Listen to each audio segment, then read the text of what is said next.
Ava Carter had never stepped foot into a place like the Vesper Lounge before, with its rooftop view of Manhattan, gold chandeliers that shimmered like stars above perfectly pressed white linen tables, and a wine list more expensive than her monthly rent. The entire space screamed money and class, something she only saw on television or through the windows of the elite she served coffee to every morning. She didn't belong there, not with her thrift store clutch and heels she borrowed from her roommate.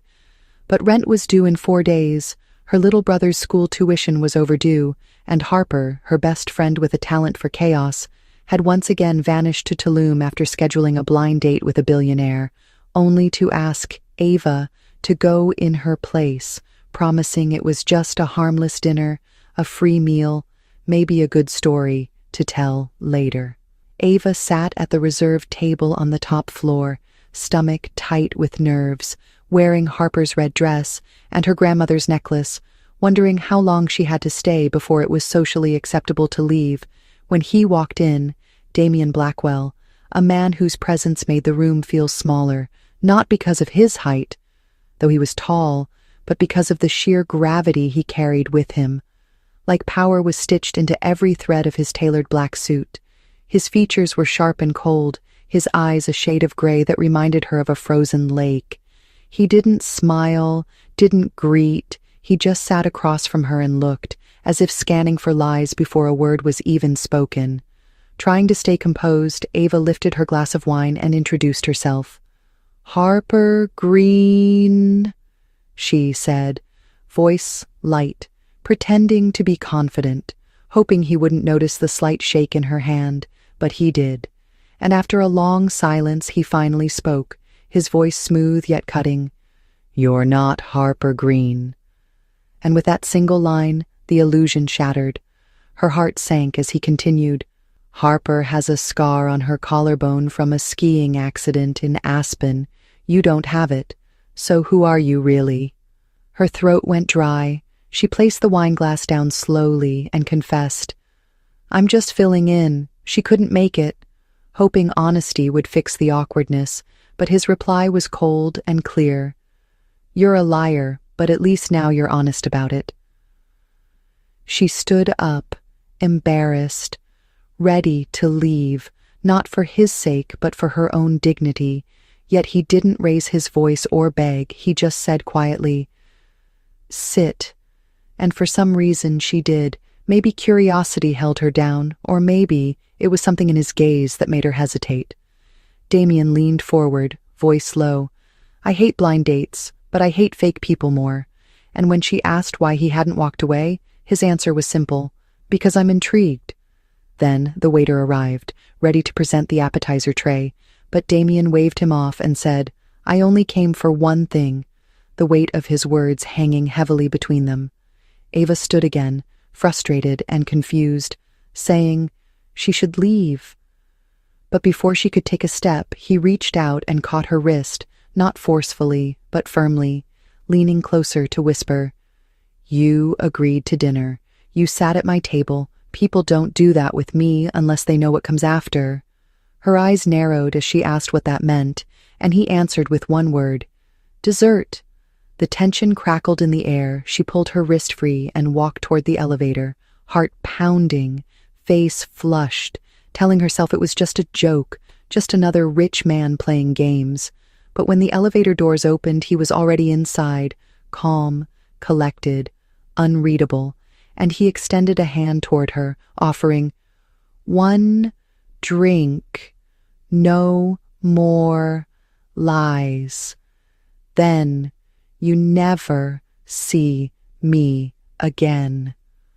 Her breath caught in her throat. She hesitated, then stepped in, and the doors closed behind her. What began as a favor to a friend and a chance to eat something better than instant noodles turned into a night that changed everything, a decision she never intended to make, and a man she never expected to meet again. Ava Carter was 25, living in a small, one-bedroom apartment in the outer edge of Brooklyn with her younger brother Noah, a high school senior with dreams of college and architecture. And though she had never planned on being anyone's guardian, life had its way of forcing her to grow up fast. Her mother passed away when Ava was 17. Her father had disappeared long before that, and since then, she had worked jobs from waitressing to dog walking to finally settling into a night shift as a bartender at a quiet lounge downtown. It wasn't glamorous, but it paid just enough to cover groceries, utilities, and sometimes a late-night pizza when both of them needed something warm to hold on to. She never complained. Not openly, at least. She'd built her life on getting by, surviving 1 week at a time, and pretending everything was fine. And maybe that was why saying yes to Harper's ridiculous idea didn't seem so outrageous. Harper was her college roommate, a marketing heiress who treated life like a game of Monopoly. She never worried about consequences or bills or family. She just lived. And Ava, being the opposite, sometimes borrowed pieces of that life, just for an hour, just to remember what it felt like not to carry the world on her shoulders. Damian Blackwell, on the other hand, lived a life so far from Ava's reality that even imagining it felt absurd. The CEO of Blackwell Capital, he had built his empire before the age of 30, known for acquiring failing companies and turning them into billion-dollar machines. He was a regular in business magazines, often described as ruthless, brilliant, emotionally detached, and strikingly private, the kind of man who never appeared at social events unless he had something to gain. And yet, that night, he had shown up to a blind date, which in itself was unusual, but not nearly as strange as what followed after. When Ava stepped into that elevator with him, her heart had been pounding. Every instinct told her to walk away, to run, to return to her world of cheap drinks and tired nights. But something about Damian was disarming, not just the looks or the money, but the way he saw through her without flinching, as if he had already read her story, already decided to flip to the next chapter. She hated that, and yet she was drawn to it. To him.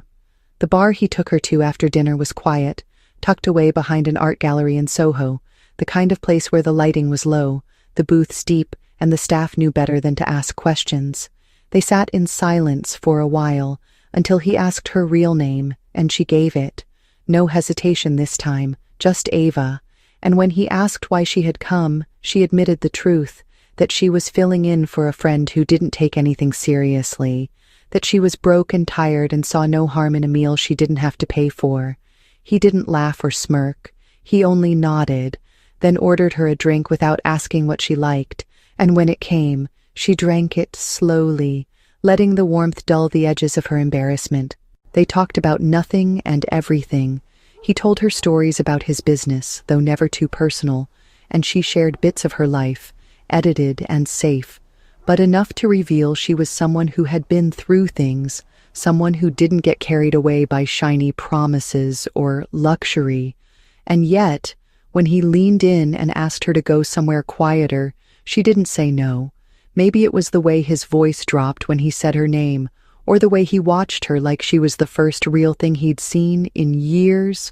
Or maybe, after so many nights of being invisible, she just wanted to be seen, even if it was only for a moment. They left without a word. A car waited downstairs, sleek and silent. She didn't ask where they were going, and he didn't tell her. The silence between them no longer awkward, just thick with something unspoken. When the car stopped in front of a glass-walled penthouse overlooking the East River, she followed him inside, breath held, unsure if this was a dream or a mistake she would never forgive herself for. Damian didn't rush, didn't press. He poured them each a drink, handed her the glass, and said softly, "You can still leave, no one's making you stay." And for a second she almost did, almost turned around and walked out, but instead she took the drink, sipped it, and said, "I've never done this before." To which he replied, "Neither have I. Not like this." And that was the last clear thought she had that night. The morning after was quiet, the kind of quiet that wasn't peaceful but heavy. Ava woke slowly, eyes adjusting to the unfamiliar ceiling. Soft linen sheets tangled around her legs, the smell of cologne still clinging to the air, and for a moment she forgot where she was, forgot everything that had happened, until her gaze landed on the glass wall beside the bed, the view of the East River still glowing under the early sun, and it all came crashing back. Every detail, every choice, every moment she had been too dazed to stop.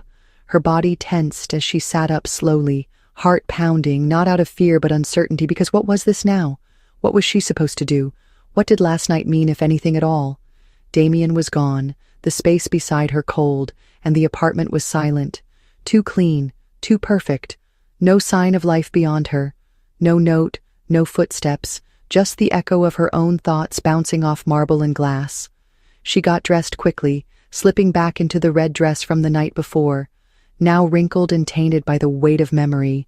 She didn't want to call it regret because she wasn't sure it was, but it definitely wasn't what she had planned when she left Brooklyn the night before. She tiptoed through the penthouse, unsure if she'd be caught like a thief or ignored like a mistake. But as she reached the elevator, the doors opened and Damien stepped out, dressed in a dark coat, coffee in one hand, and a phone pressed to his ear. His eyes met hers for half a second, no smile, no surprise, just acknowledgement. He ended the call with a clipped word, handed her a second cup of coffee, and said, "I didn't think you'd still be here." She took the cup with both hands, unsure what to say, unsure if she should say anything at all. But he spoke again. "I have a flight in 2 hours, Tokyo," then added, "I'll have a car take you home." And just like that, the moment was reduced to logistics, her presence minimized to an afterthought. Ava nodded, murmured a soft thank you, and stepped into the elevator alone, heart thudding not with sadness but confusion, because for all the intensity of the night before, for all the heat and closeness, he had gone back to being cold, distant, unreadable, and she couldn't understand why it stung so much. Maybe she had let her guard down too easily. Maybe she had expected more from a man who never promised anything in the first place. The days that followed blurred together. She returned to her life like nothing had changed, but inside, something had. She kept remembering his voice, his eyes, the way he looked at her like he saw something beneath the surface, and she hated that she wanted to see him again, hated that her body still reacted to the memory of his touch, and hated even more that she was checking the news, scanning for his name, wondering what boardroom he was dominating, or what city he was conquering next. 2 weeks passed before she saw him again, not in person, but through a black car that pulled up outside her apartment at 9 in the morning. A man in a suit stepped out and handed her an envelope. Inside was a note typed in sharp black ink. "Come to dinner. Friday, 8 p.m., same place." No name, no explanation, just an address she didn't recognize, and a signature she could almost feel in the silence between the lines. She wasn't sure if she should go, but she couldn't stop herself. That Friday, she wore her own dress, this time. Simple black, nothing flashy, just clean and classic. She didn't want to pretend to be someone else again. When she arrived, she was led through a private entrance into a restaurant so exclusive, it didn't even have a sign outside. Damien was already there, seated in a corner booth, sipping something clear and expensive. His gaze met hers the moment she walked in, and for the first time, he smiled, not wide, not showy, but enough to make her chest tighten. "You came," he said, not as a question but as a fact. She slid into the seat across from him and replied, "I had questions," to which he nodded and said, "Ask them." But the problem was, she didn't know where to start. Did she ask why he sent for her, why he left that morning, why she couldn't stop thinking about him, or why her heart felt like it had memorized his face before her mind gave it permission? Instead, she asked something else. "Why me?" And Damien tilted his head slightly, as if considering how honest he wanted to be. "Because you didn't try to impress me. You didn't ask for anything. You didn't pretend well, but at least you pretended for someone else, not for yourself.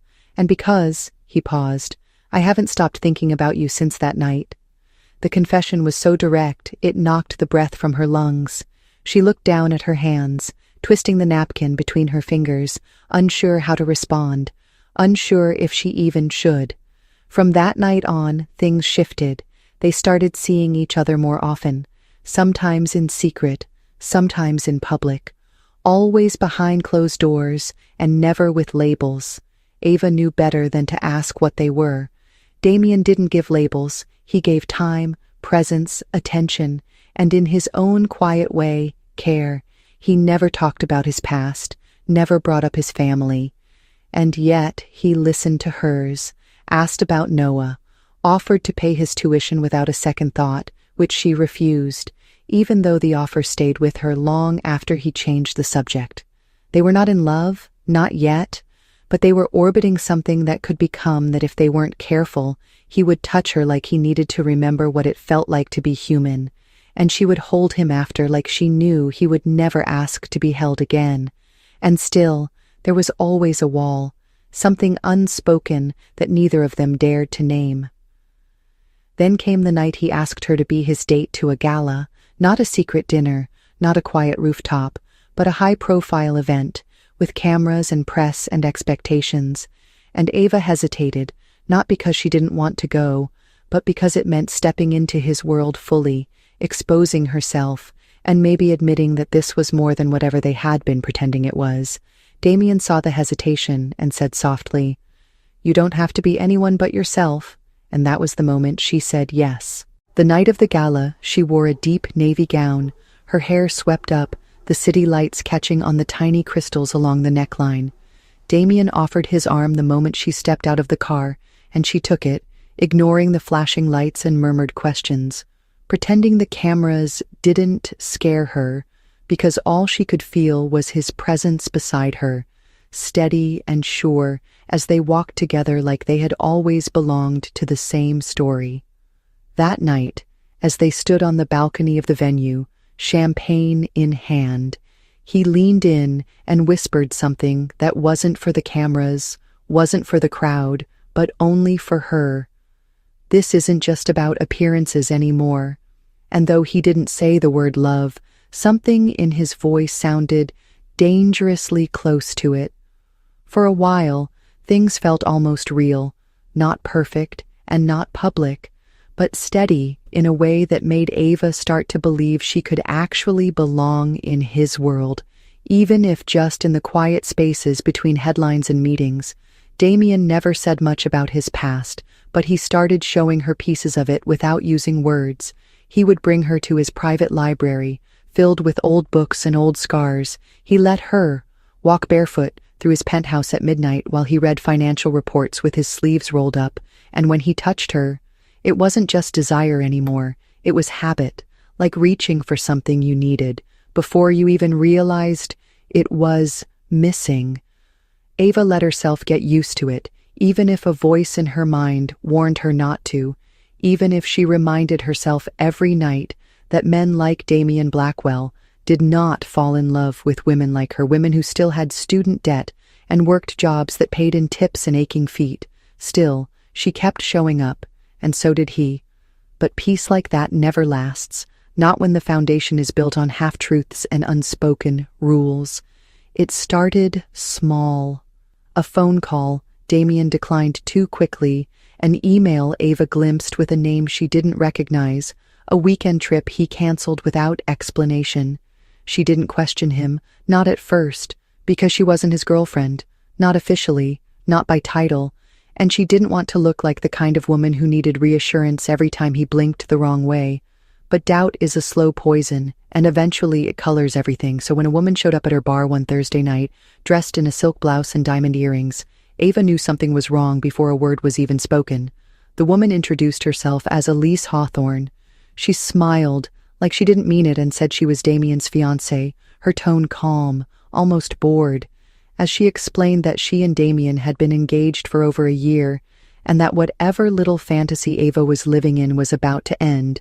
Elise dropped a folded invitation on the bar top, an engagement gala scheduled for the end of the month, hosted by the Blackwell family, and said she would understand if Ava decided not to attend, then walked out, as if she hadn't just shattered the fragile world Ava had been clinging to for weeks. Ava couldn't breathe, not because of jealousy or betrayal, but because she suddenly realized how much she had let herself feel, how far she had fallen into something that was never hers to keep. She didn't confront Damien that night, didn't call or text, just waited. And when he showed up the next day as if nothing had happened, she looked him in the eye and asked, "Are you engaged?"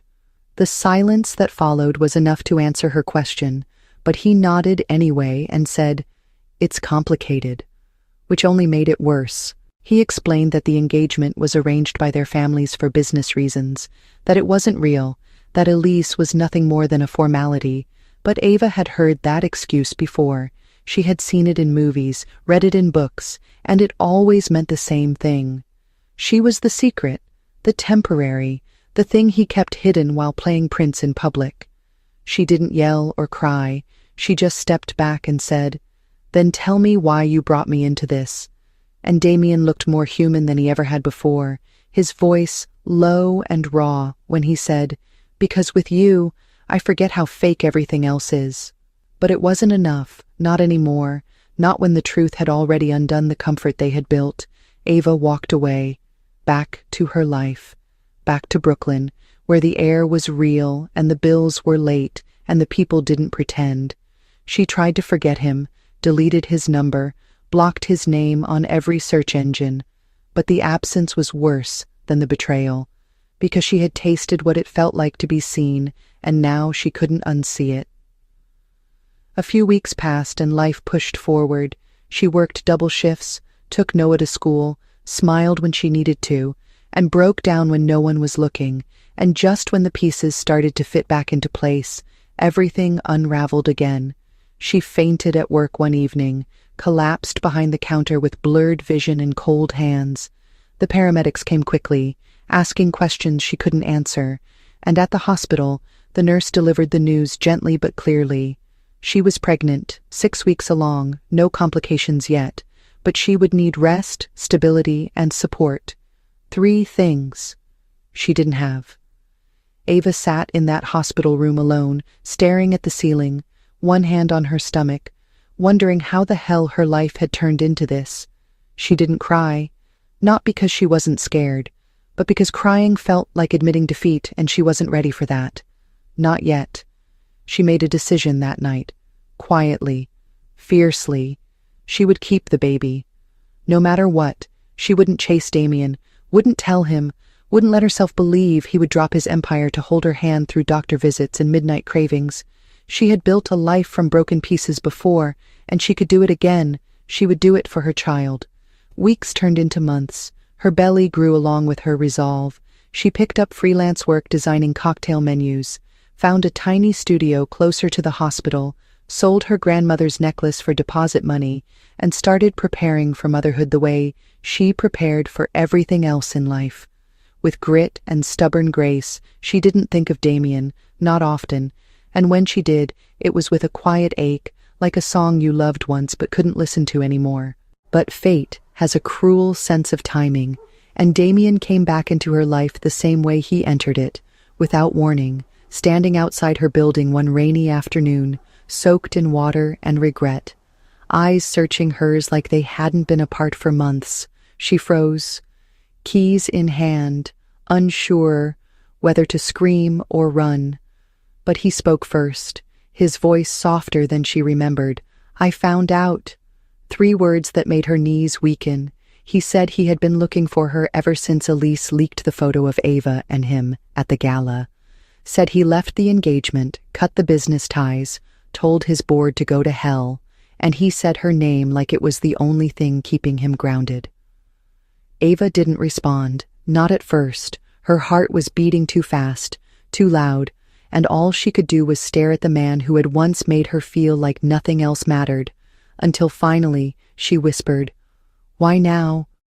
And Damien stepped closer, his hand shaking slightly, his breath visible in the cold air. "Because I'm in love with you," he said. "Because I should have said it the night you walked away and I didn't. Because I can't stop seeing your face every time I close my eyes."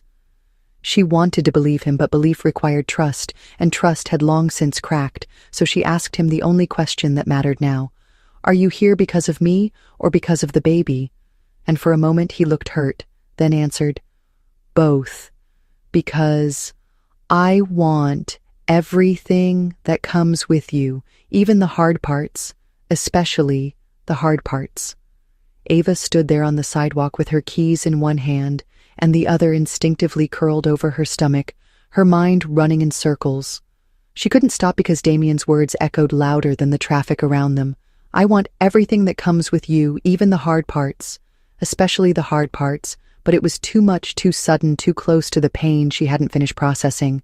She didn't know if she could believe him or if she even wanted to, because love without trust was just another name for hurt, and she had enough of that to last her a lifetime.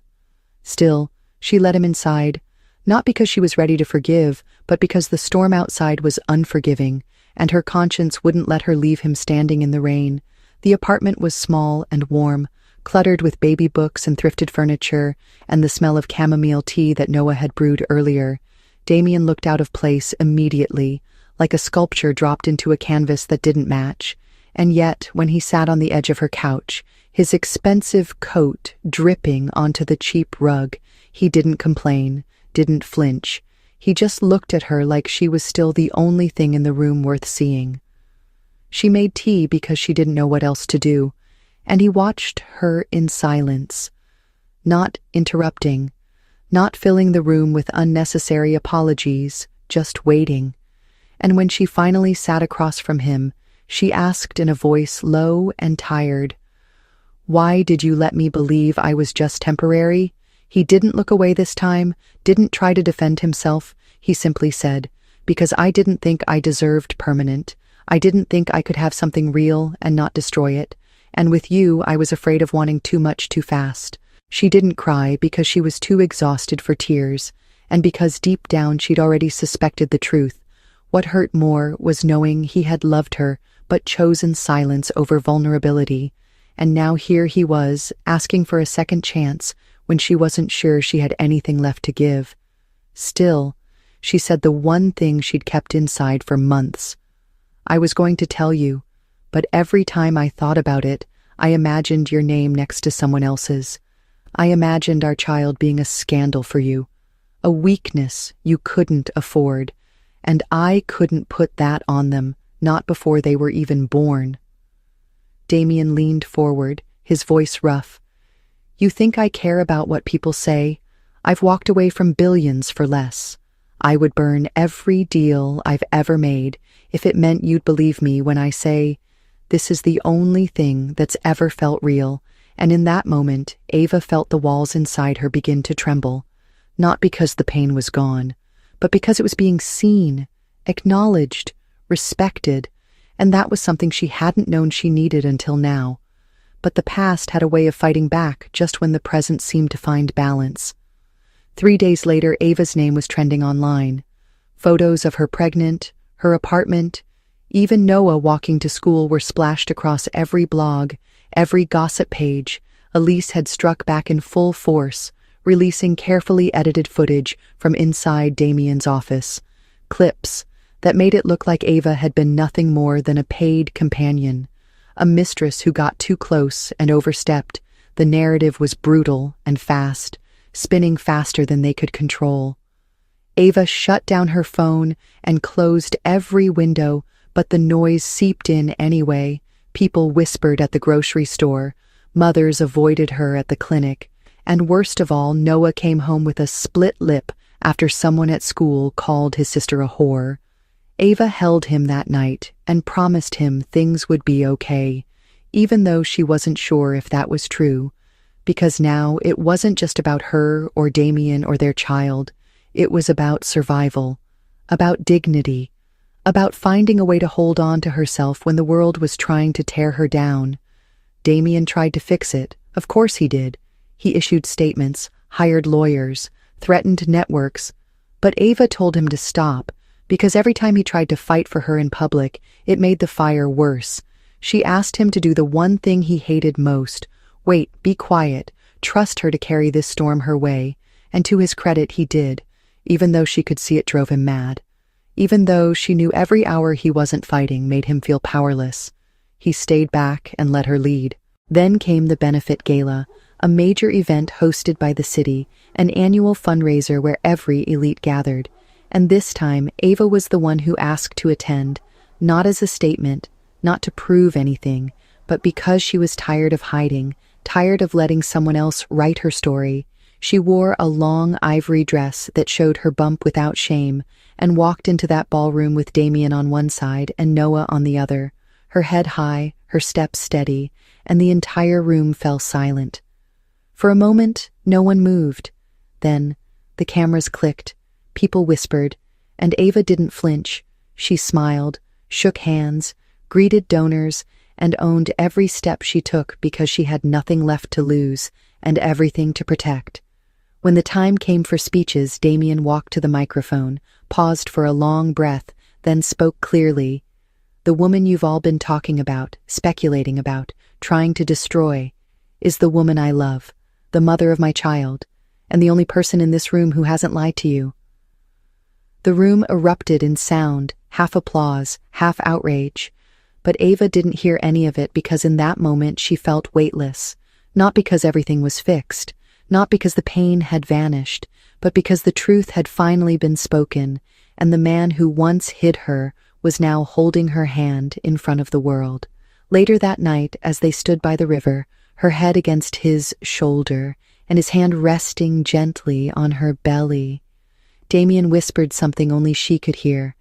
"I'm not perfect, and I've never done this before, but if you'll let me try, I will spend every day proving that we were never just one night." Ava didn't reply with words. Instead, she leaned in, pressed her lips softly against his, and for the first time since everything had fallen apart, she allowed herself to believe they might actually have a chance. In the weeks following the gala, Ava began to breathe differently, not lighter exactly, but steadier, like someone finally learning how to live above water after being submerged for far too long. The public storm had not vanished completely, but it had quieted, reduced to background noise and occasional stares she had learned to ignore. Damien kept his promise, giving her space while still being present, showing up to prenatal appointments, waiting in the hallway, during her ultrasounds, bringing her dinner when she was too tired to cook, and always asking, never assuming what she needed or wanted. It was a strange kind of healing, one built not on grand gestures, but on the quiet discipline of consistency. Yet, even with the peace settling in the shadow of uncertainty never fully left, Ava had known instability her entire life. She had learned to prepare for things to go wrong before they even had the chance to go right. And with Damien, there was still that part of her that waited for the moment he would choose his empire over her again, not out of cruelty, but because men like him were trained to survive through control, through calculation, and she knew love could not be measured in balance sheets or boardroom victories. One morning, as autumn curled through the city, Ava sat across from Damien in a quiet cafe tucked between brownstones, her hands wrapped around a mug of cocoa, while his phone vibrated against the table again and again. He had been trying to ignore it for 15 minutes, but she could tell it was work, something urgent, something disruptive. She didn't say anything until he finally picked it up, and after a few clipped words, ended the call, his jaw tight, his eyes heavy with whatever problem waited on the other side. She asked if everything was okay, and he hesitated, which he rarely did before saying his father was sick. Very sick. He had hidden it from the press and even from Damien for months, hoping the silence would keep it from becoming real. Now it was late, too late maybe, and the family was gathering in Boston. Damien didn't ask her to come, and she didn't offer, but the distance grew anyway, even as he held her hand across the table, even as he told her he'd be back by Sunday. She knew in her bones that this visit would change everything. He left that night, kissed her forehead, told her not to worry, and promised to call, but days passed with only one message. "I'm handling things," and then silence. Ava tried not to spiral, but it was hard. The fear clawed at her ribs. What if his family blamed her? What if the return to that old world reminded him of who he used to be? What if the man who had stood beside her under city lights disappeared into boardrooms and family legacies she couldn't compete with? When Damien returned, something was different. He looked tired, older somehow, and though he smiled and touched her belly and asked about the baby, she felt the walls rebuilding around him piece by piece. He said things like, "I just need time, and there's a lot happening right now."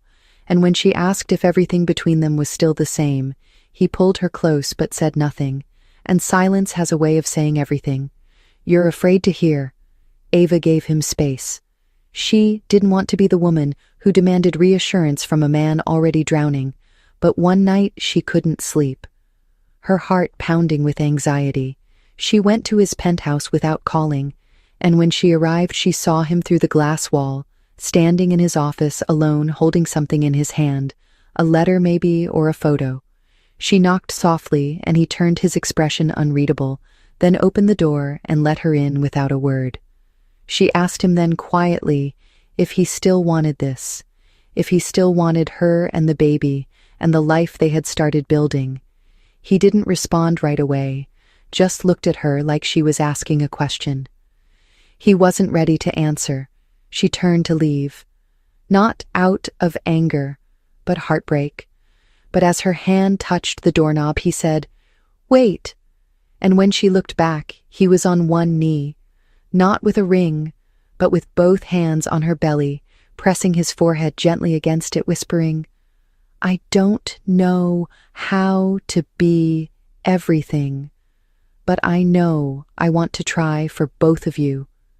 She stayed that night, not because she believed every fear had vanished, but because love was not a thing built in certainty. It was built in moments like that, in choices made over and over, even when it was hard and messy and terrifying.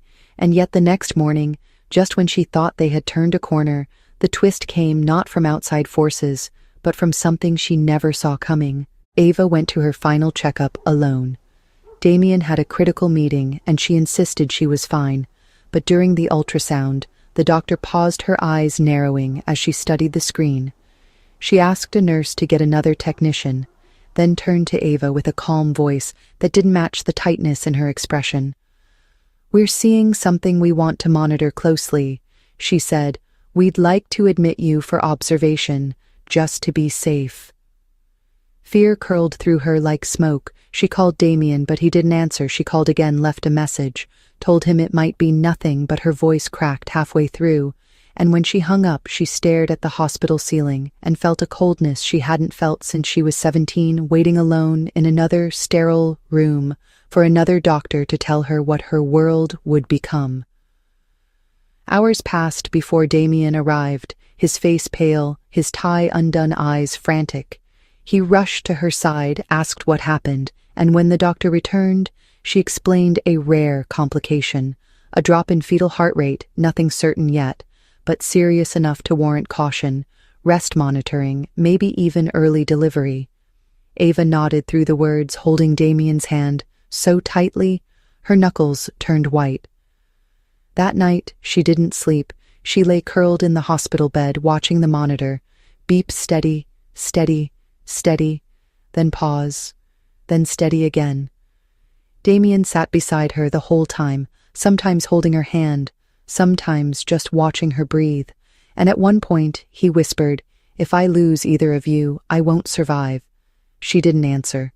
She couldn't not, with her throat swollen from trying not to cry. The days that followed were quiet, tense, filled with nurses and gentle reassurances and moments of unbearable stillness. But then came the heartbeat, strong and steady, and finally the doctor smiled and said, the worst had passed.